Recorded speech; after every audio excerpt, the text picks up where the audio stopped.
My question is about healthcare. It's a political question because politics determine our healthcare. Healthcare has gotten to be so bad in our country. We have personal stories of how even like my mom and people we know have been affected.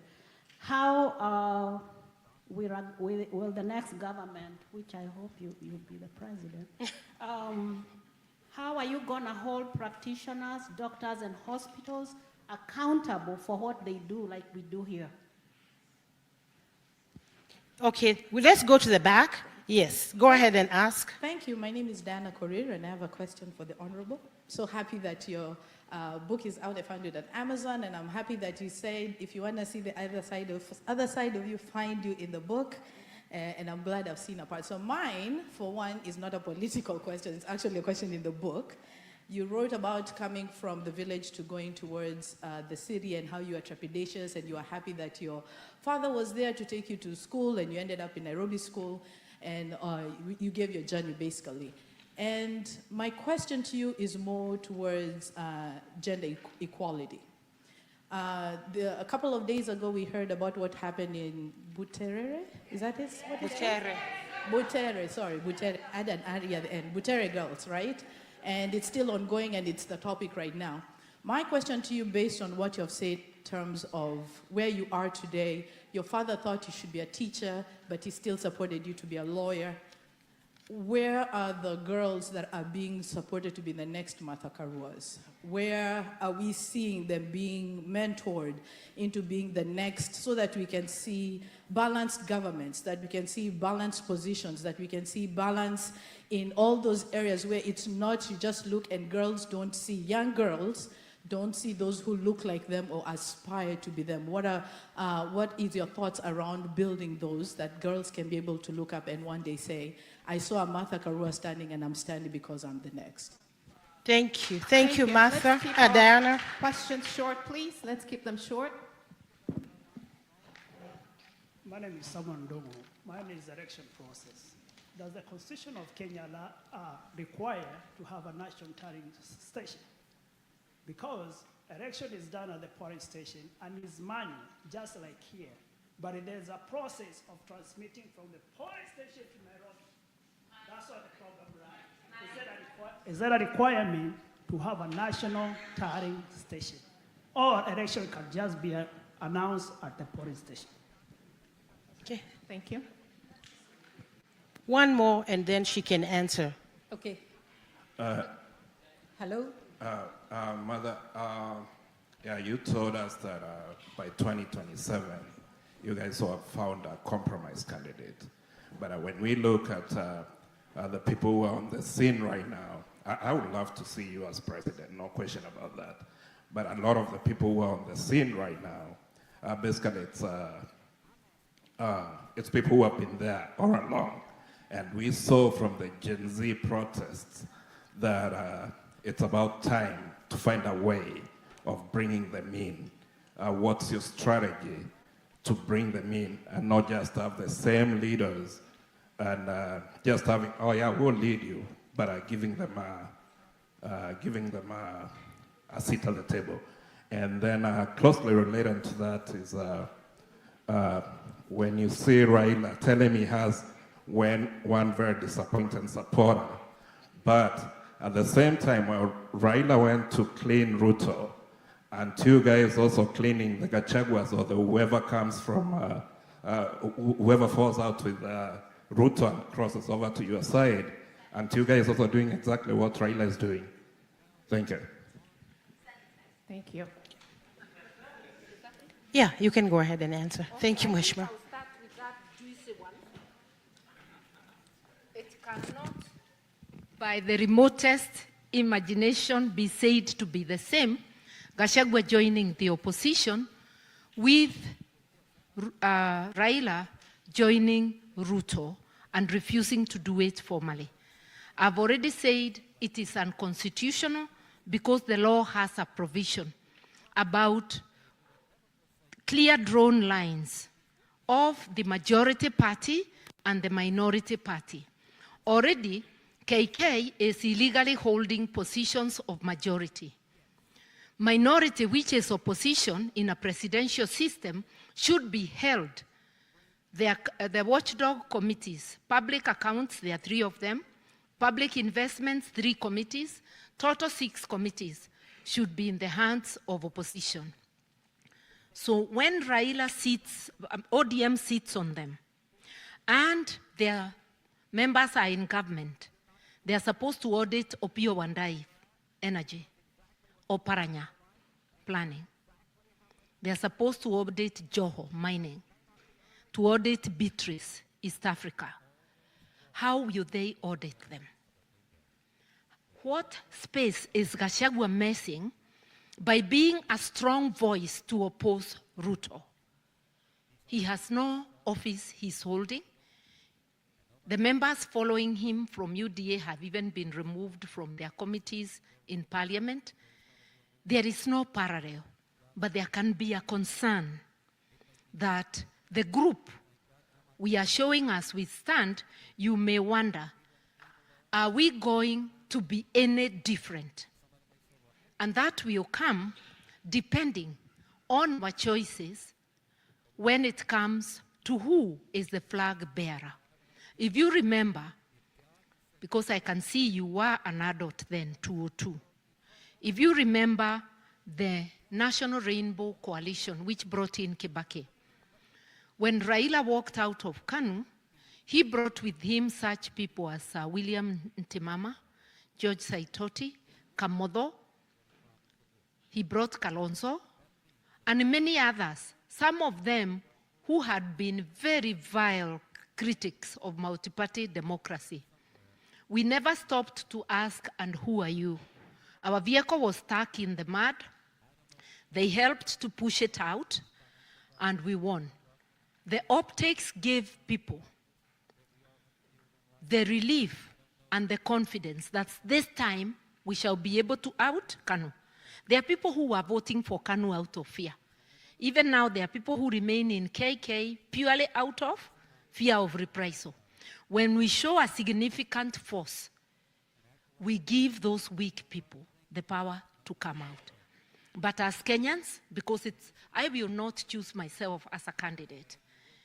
As Kenyans, we have to be very careful how we pick. One, we commit to be guided by the Constitution. I called it the operational manual. Once we commit to that, as a people, then how we elect, and not just the president or the 7 position, matters. We either can have more of the same or we can have a different. But if you form a political party and say, unless if you have a certificate of good conduct, don't come, you shall not attract membership. But you can have a criteria for who becomes a leader, who becomes a candidate. And I will tell you this of my colleagues in the opposition, including my brother Gachagua, that we have committed to be guided by Article 10, which are the national principles and values of governance. It is up to each one of us to demonstrate that we embrace them. I cannot give, even in Christendom, I cannot give you a testimony. I can only give mine. So let each one of us give their own testimony and let you, the people, be the judge. Yeah. Now, Gogi, you asked about the counting of votes, elections. I don't know whether I got your name correctly. Whether the Constitution allows, provides that election counting is done at the polling station, counting and announcement. You are correct. And the Maina Kiai case also confirmed that. Last elections, Chebukati illegally forbid elections, presidential elections, to be announced at the polling station, yani wahesabu wafiche. All right? Ndivyo akifika Nairobi afanye vile anataka nazo. We were wrong, the media was wrong. The Constitution clearly says transparent, accountable, verifiable. So once it is counted at the polling station, the National Tallying Center cannot count again. Only a court order can make another counting. So that vote must be announced to the world at the polling station. That way, as Kenyans, we shall aggregate and announce the president before the IEBC. And that's what they did in Senegal. I observed Senegal in January. By 10 o'clock, there was a carnival on the streets. Because Senegal, like Kenya, a polling station has no more than 700 voters. Some have as low as 3. Counting cannot take more than 2 hours. So by 10 o'clock, the carnival that was in Dakar, the government tried to give wobbly statements like there can be a runoff. They were overrun by the people countrywide celebrations until the candidate of the government called Jumaye Faye to congratulate him. The same way Uhuru conceded in 2002. Yeah, so we can overrun and we must disobey unlawful orders. A presiding officer, even if he doesn't announce, once it is signed by the agent, they also get a copy. The media and everybody, and if the media is hiding social media, we must have our own parallel. And we shall announce polling station by polling station. If you wait for manipulation. Imagine 2002, when Kibaki came in, the 2010 constitution was not there. But we counted, we waited at the polling station, and each polling station announced. Do you remember that, 2002? We did not wait for Kivuito. In fact, I remember telling Kivuito that if he does not give us that certificate, because he was withholding, it was at City Hall, not KICC, tulimwambia, within an hour we are going to make you irrelevant. Because we were going to announce as a party, as NARC. So he actually hurried and took the certificate to Kibaki. We were just going to declare ourselves the winner. Because what more time are you going to give people? So as Kenyans, we must have a parallel tallying process. Diana, you asked about gender equality, the issue of Butere girls and what we are doing about mentorship. May I tell you that I'm very proud of Butere girls and of our children in secondary schools because they stood in solidarity. Whether guided by their teachers or their own protest, it doesn't matter. They spoke. And governments and society are laughed at through satire.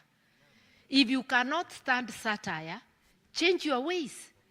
The current administration has been killing young people just because they laughed at them on social media. In fact, Ruto was heard to say that if people continue putting him in coffins, he will put them in a real coffin. And he has put several in a real coffin. What kind of parents puts children in a coffin just because they were either rude or laughed at you? Those children are expressing their thoughts. It's irritating, but they have a reason. You have refused to hear them. Even your own child can be very mean to you when you are mean to them. So listen. Let us learn to listen, to appreciate satire. The same Malala had done a play the other year, the other election. Echoes of? No, drums of, it was drums of what? Shackles of Doom. That one now was against Uhuru's administration and supportive of Ruto. Why analia kwa nini? Kwa nini alie kwa sauti kubwa namna hiyo? Because of echoes of war. Why don't you change what you are doing? And if Malala was useful to him that time, how come he pushed him off? His culture of use and dump, watch up, aipate. And if you're asking about mentorship, the book you hold, my dear, is part of the mentorship. By people reading that story, we mentor by sharing, and sometimes by just the way we carry ourselves. So that you'll find a person you've never met, a child in school saying, I want to be like so and so. So I do hope day by day that I mentor. And I know as a human being, there are times you do something that is not worth emulating. And I hope that I'll do more things that can be emulated. But we are also considering in the Martha Karua Foundation to have formal mentorship at a certain period every year where it can be both online and physical. I too was mentored by the society around me, by family and friends. We have a duty to society to continue mentoring. And I want to thank you for that question. I am very, very grateful. In the Gen Z protests, for the first time, we saw young women come out in large numbers, not just as demonstrators, as leaders. You saw them. You saw them in the media and everywhere. We are very proud of them. And I know that the stage has many Martha Karuas, and some are showing the promise of even being stronger than we are. And a parent is proud to have produced a stronger team than they were. And I am seeing that on the Kenyan stage, there are many powerful, more powerful Martha Karuas and women leaders coming up. Let's nurture that. Finally, the Shah Chief, healthcare. PLP believes not only in the rule of law and our constitution, but in Article 43. We are social democrats. And social democrats and Article 43 of the Constitution, our economic outlook is clear. That is a social market economy. It cannot be capitalism without end. Social market means you must reach out for the vulnerable and provide the basic needs that give meaning to the right to life. Education, health, food, shelter, etc., etc. We would really emphasize on those things. And healthcare, I've always said since 2012, inspired by Cuba, a country without much money, but with a lot of resolve. Healthcare must be universal, and it must be from the cradle when you are born to the grave. That is the PLP healthcare policy, holding professionals accountable, not just healthcare, lawyers, accountants, everybody. Because what goes wrong in a country, it means professionals have let their country down. It's not just about Ruto and his administration. We blame them because that's where the leadership is. Corruption in the hospital, it means the doctors have succumbed. Corruption in the courts, the legal profession has succumbed. Buildings collapsing, it's the architects and other people in the building industry. We must hold everybody accountable by strict enforcement of the law. What makes this country different from ours is the enforcement. It is very expensive, personally, for anybody to walk away without paying or to snatch somebody else's bag. I saw in the airport that people coming to meet us could come to the baggage claim. I was telling pastor, anajua kama ni nyumbani, watu wataingia wachukue masanduku yote na kwenda without caring whether they are caught or not. And even the employees of the airport, watachukua na waseme sini ili watu mulituma hapa ndio wamechukua. It's because there is no enforcement. That's not who we are as Africans. But the system is so broken that everything goes. So let us enforce our laws, and I know together, because our country has resources, we shall make a country better than any other. These highways you are driving on, in some of the states, the team of professionals doing it includes your own professionals. You are in the aircraft making industry. You are in the federal system. You are making this country work with your professionalism. We have enough professionals in Kenya, inside Kenya and out here in the diaspora to make Kenya work. Asanteni.